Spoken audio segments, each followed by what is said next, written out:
ছাত্রলীগের সাবেক সাধারণ সম্পাদক সিদ্দিকী নাজমুল আলম নিজ দলের সাবেক বিদ্যুৎ প্রতিমন্ত্রী নসরুল হামিদ বিপুর ওপর ক্ষোভ প্রকাশ করে তাকে চোর আখ্যা দিয়ে সামাজিক মাধ্যম ফেসবুকে পোস্ট করেছেন।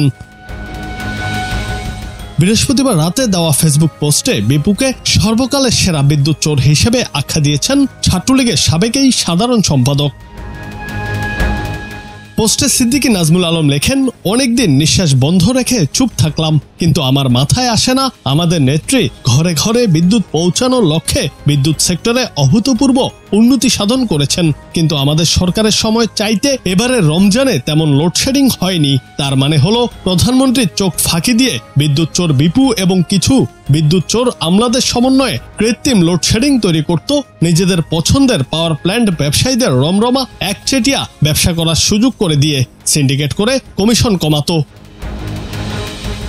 তিনি লেখেন, বিদ্যুৎ চোর বিপু বড় ব্যবসায়ী বংশের রাজনৈতিক নেতার ছেলে ছিলেন। আমাদের নেত্রী মনে করেছিলেন বড় লোকের ছেলেকে দায়িত্ব দিলে দুর্নীতি করবে না, কিন্তু নেত্রীর বিশ্বাস ভেঙে দিয়ে সর্বকালের সেরা বিদ্যুৎ চোরে পরিণত হয়েছেন তিনি। বিপু একটা চোর, ওর বউ চোর, ভাই চোর, সন্তানেরা চোর। ওদের গত 10 বছরের চলাচল দেখলে মনে হয় বিপু রাজা আর আমরা প্রজা।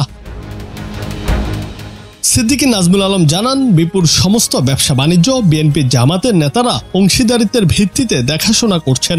বিপুরা ক্ষমতা এবং টাকার কারণে নিজেদের ঈশ্বর মনে করতেন। পোস্টে তিনি বিপুর পরিবারকে চরিত্রহীন লম্পট পরিবার হিসেবে উল্লেখ করে ব্যাপকভাবে আরও সমালোচনা করেন। দীর্ঘ পোস্টের শেষে ছাত্রলীগের সাবেক এই নেতা লেখেন, নেত্রী সংসদে দাঁড়িয়ে অনেকবারই বলেছিলেন এই আওয়ামী লীগে শেখ হাসিনা ছাড়া সবাইকে কেনা যায়। ব্যক্তিগতভাবে এটা আমি শতভাগ বিশ্বাস করি এবং মানি। জুনায়েদ আহমেদ, বাংলা টিভি।